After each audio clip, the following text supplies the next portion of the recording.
Nintendo, it's the most wonderful time of the year, and no, I don't mean Christmas. Early June is the season of video game announcements. Plenty of big publishers will host events to talk about their biggest releases of the year, and even beyond. It's an exciting time for gamers. The season of game announcements has felt much different though in recent years. With the end of E3, things have been completely shaken up. It kind of begs the question, are we better off without E3?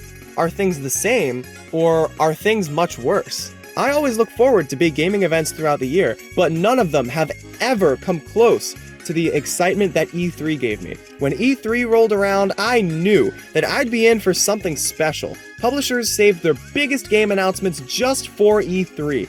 I'd sit in front of my TV with a bowl of popcorn and I'd watch the live streams. It was awesome. When COVID hit, E3 was forced to skip a year because of quarantine guidelines and the risk of spreading the virus. The next year, E3 was back, but different. It didn't return in its typical in-person fashion, but instead, it was a collection of digital showcases, kind of like what we have now with the Xbox and Bethesda Showcase or a typical Nintendo Direct. Now, I'm not gonna sugarcoat it. E3 2021 sucked. The Nintendo Direct was great, the Xbox Showcase was great, Devolver Digital was great, and there were a handful of other showcases that were good. But for the most part, it was pretty bad. There were a handful of good presentations, but that was honestly it. There was nothing interesting outside of those events. It felt like it was a bunch of advertisements with a handful of game showcases in between. The Take-Two showcase was more of an HR meeting than an actual game showcase. I got up and did something else during that one because, oh my gosh, I was bored out of my mind. There weren't any game announcements at all. What's the point of even being at E3 if you're not gonna announce anything? There was a Verizon showcase, which did have me intrigued at first, since Verizon's not a gaming company. What could they possibly have up their sleeve to get them a spot at E3? Money. The entire Verizon showcase was just one big advertisement for their 5G network. And look, that's cool, that's great. I love fast internet as much as the next guy, but that's not a cool game announcement. I would much rather have that time taken up by a company that's actually gonna show us something interesting.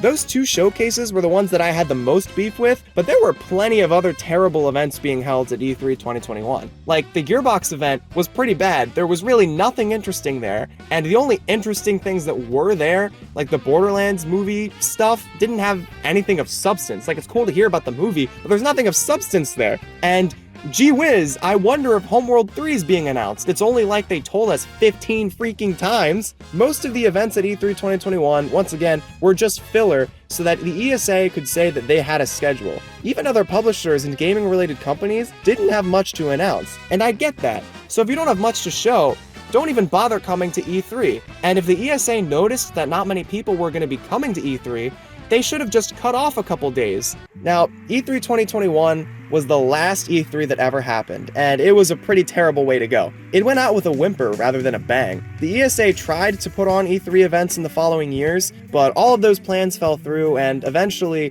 E3 as an event, just as a whole, was canceled and would not be continued. I don't think it was the pandemic that entirely did E3 in though. Like, E3 2021 clearly did not help things. The writing was on the wall before quarantine hit. PlayStation dropped out of E3 in 2019, which dealt a massive blow to the event. Plus, the costs of demo booths and actual live in-person showcases was increasing a lot, and it kind of became like an arms race between publishers to see who could have the most impressive event. And there were multiple chances to improve E3 even after the pandemic and after E3 2021. E3 2021 was terrible, yeah, but the ESA could have learned from that mistake and made the proper changes for the next year. It took them 2 tries before they finally gave up on E3 entirely. The ESA really dropped the ball. E3 was one of the biggest gaming events of the year, so to see such a well-respected event just crumble like that was disappointing. What we've gotten as a replacement for E3 isn't bad though, not at all. The Xbox and Bethesda game showcases have been really good. Nintendo has been keeping up their Nintendo Directs in June, and Summer Game Fest has been a worthy replacement to E3. The hype that E3 always had though just isn't there anymore. There's still hype for what we have now, don't get me wrong, but it just doesn't feel the same. I think part of that has to do with the vast majority of events shifting to a digital showcase rather than their live in-person events. Summer Game Fest is live and in person, which is great, but the rest are all pre-recorded. And don't get me wrong, pre-recorded events events are great and they do get the job done, but they lack the charm that in-person events have most of the time. One of my favorite parts of E3 every year was to watch highlights of funny moments or mistakes that were made on stage.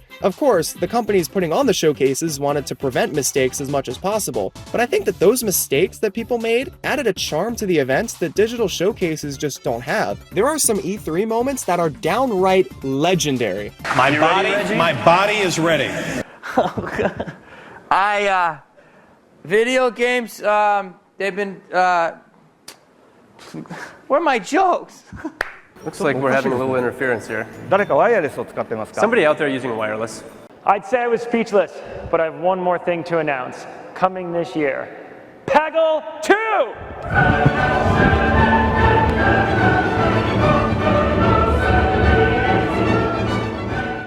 You'll never get a Peggle 2 moment at a digital showcase. You'll never get a My Body is Ready moment at a digital showcase. And you'll never see a Nintendo Direct where the motion controls simply refuse to work during a gameplay demo. Those blunders or funny moments that would end up becoming memes and something to talk about online are simply edited out of the recording during the production process. The showcases have lost part of their authenticity because they aren't as real anymore. Of course, companies wanted to cut down on mistakes, but it's those very mistakes that made the showcases feel so human, so genuine. Once again though, this isn't to say that I don't like digital showcases. I think they're pretty good. They're organized and they are much more put together than a regular in-person event. And in some instances, the ability to plan, organize, and edit the showcase empowers publishers to make the showcase something truly special. I look forward to the Devolver Digital Showcase every year since it's always so cleverly made and genuinely funny. It's a comedy sketch that's always relevant to that year in gaming, and it never fails to make me laugh. Devolver Digital simply couldn't make such an entertaining showcase without the editing abilities that a digital showcase provides.